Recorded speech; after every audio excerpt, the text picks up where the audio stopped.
Hello viewers, প্রদীপ ভট্টাচার্য আপনাদের সাথে আছি মার্কিন যুক্তরাষ্ট্রের নিউ ইয়র্ক থেকে। সকলকে সুস্বাগতম। আশা করি দেশে বিদেশে যে যেখানে আছেন সুস্থ এবং নিরাপদে আছেন। খুবই গুরুত্বপূর্ণ একটি সাবজেক্ট নিয়ে আলোচনা করব। পৃথিবী নামক গ্রহটা ঈশ্বর সৃষ্টি করেছেন মাত্র 6 দিনে। ঈশ্বর মুখের কথা বললেই সবকিছু হয়ে যায়।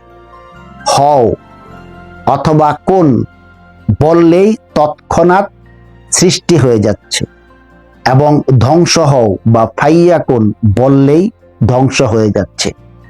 প্রতিটি ধর্মেই ঈশ্বরকে অসীম ক্ষমতাধর বলা হয়েছে। ঈশ্বরের কথা ছাড়া একটা পাতাও নড়ে না। তাহলে ধর্মে ধর্মের মানুষের ভিতর এমন বিরোধ কেন? কোন ধর্মে গরুকে দেবতা হিসেবে পূজা করা হয়, আবার আরেক ধর্মে সেই গরুকে খাদ্য হিসেবে ব্যবহার করে। কোন এক ধর্মে দেখা যায় শূকর গরু দুয়োটাই খাওয়া হয়, আরেকটা ধর্মে শূকর খাওয়া নিষেধ কিন্তু গরু খাওয়া ভালো। এত বিরোধের কারণ কি?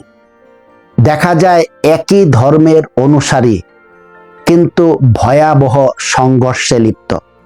যেমন খ্রিস্টানদের দুটো অন্যতম প্রধান শাখা, ক্যাথলিক এবং প্রোটেস্ট্যান্ট, প্রায় 30 বছর যুদ্ধে লিপ্ত হয়েছিল।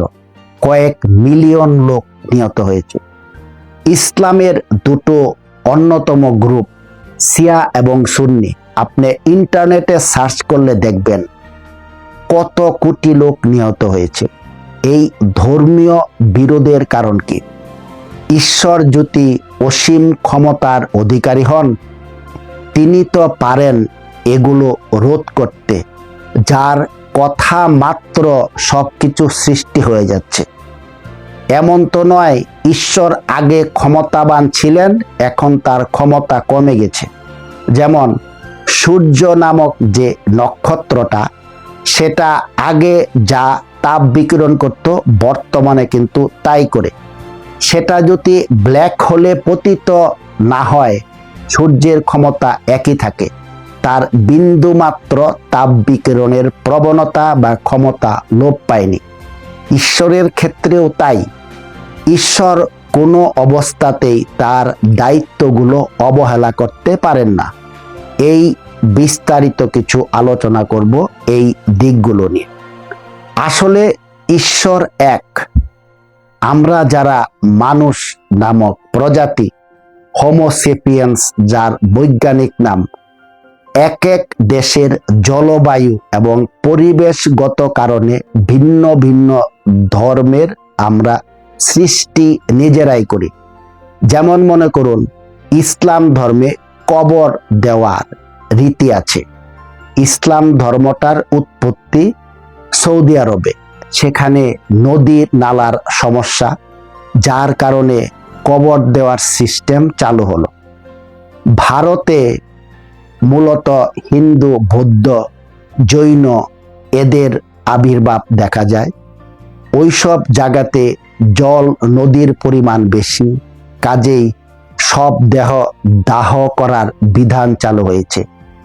একই ধর্মের ঈশ্বর বিভিন্ন মানুষেই এগুলা বিভিন্ন বিরোধ সৃষ্টি করেছে।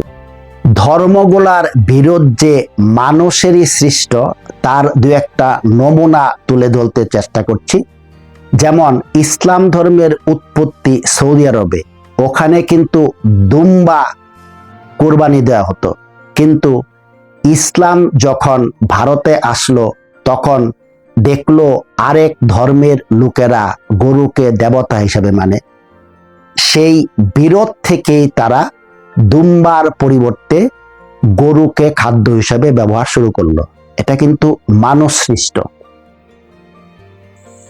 ইংরেজরা যখন ভারতের ক্ষমতা নিল, প্রথম বিদ্রোহ দেখা দেয় সিপাহী বিদ্রোহ। এই সিপাহী বিদ্রোহে হিন্দু মুসলিম যেন একত্রে আন্দোলন করতে না পারে, তারা একটা গুজব ছড়িয়ে দিল যে রাইফেলের যে একটা কার্তুজ সম্ভবত থাকে, এটা চামড়ার তৈরি।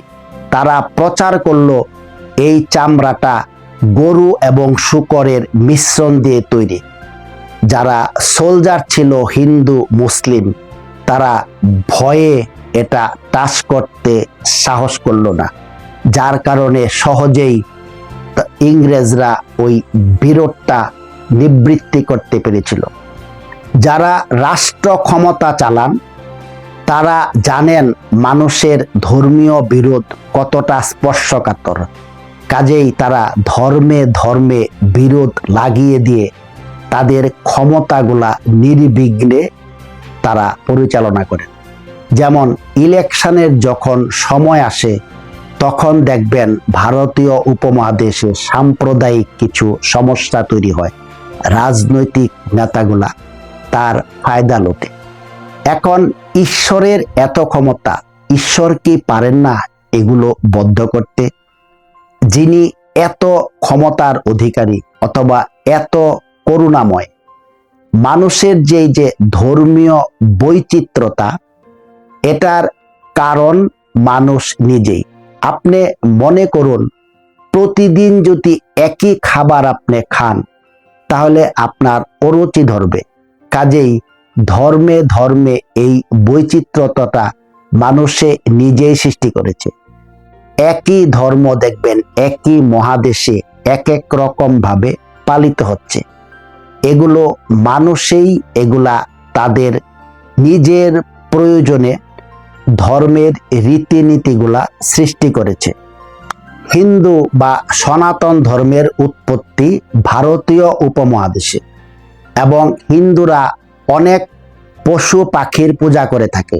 হিন্দুদের দেবতায় দেখবেন ময়ূর আছে, গরু আছে, ইত্যাদি ইত্যাদি বিভিন্ন প্রাণী আছে। হিন্দুরা কিন্তু কখনোই অস্ট্রেলিয়াতে পাওয়া যায় ক্যাঙ্গারুর পূজা করে না। কাজেই দেশের ভৌগোলিক অবস্থা, পরিবেশের উপরেই ধর্মগুলার বিভিন্ন বিধি গড়ে উঠেছে। যে ইসলাম আফ্রিকাতে পালিত হয় সেই ইসলাম কিন্তু ভারতীয় উপমহাদেশে পালিত হয় না। প্রাতিষ্ঠানিক প্রতিটি ধর্মেই দেখবেন 100-150 বছর আগে যে আইন ছিল তা বর্তমানে নেই। যেমন হিন্দুদের সতীদাহ প্রথা, ঋগ্বেদে এটার উল্লেখ আছে কিন্তু পরবর্তীতে এটা রদ করা হয়েছে। দাস প্রথা, প্রতিটি ধর্মেই দাস প্রথা ছিল, বর্তমানে যুগের প্রয়োজনে দাস প্রথা বাতিল হয়ে গিয়েছে। একই ঈশ্বর যদি এগুলা সৃষ্টি করে থাকতো তাহলে এগুলা কিন্তু বর্তমানেও বিদ্যমান থাকার কথা, কিন্তু তা থাকছে না। কাজেই এই আলোচনার দ্বারা এটাই প্রতীয়মান হয়, মানুষে তার নিজের প্রয়োজনে প্রাতিষ্ঠানিক ধর্মগুলাকে এক এক রূপ দিয়েছে। তাহলে কি আপনি ধর্ম পালন করবেন না? অবশ্যই করবেন। আমি আপনাদের যে ধর্মের রূপরেখা দেব তা জাতি ভেদ নির্বিশেষে সবার ক্ষেত্রে প্রযোজ্য। বিজ্ঞানী আইনস্টাইনও এই ধর্মের ধারণা দিয়েছিলেন। সর্বেশ্বরবাদ, সর্বেশ্বরবাদী ঈশ্বর, আপনার বিবেক, আপনার চৈতন্য, আপনার সাবকনসিয়াস মাইন্ড, এটাই আপনি ঈশ্বর হিসেবে গণ্য করতে পারেন। প্রতিটি মানুষই তার বিবেক দ্বারা চালিত হয়। এই বিবেক কখনোই কাউকে ভুল পথে পরিচালিত করে না। প্রাতিষ্ঠানিক ধর্মগুলা অনেক বিভেদ তৈরি করে, একমাত্র বিবেক, কনসাসনেস তথা সাবকনসাস মাইন্ডই পারে আপনাকে ঈশ্বর রূপে প্রকৃত ধারণা দিতে। আজ এই পর্যন্তই। আপনাদের মূল্যবান মতামতের অপেক্ষায় থাকব। সবাই ভালো থাকবেন। প্রদীপ ভট্টাচার্য, মার্কিন যুক্তরাষ্ট্র, নিউ ইয়র্ক।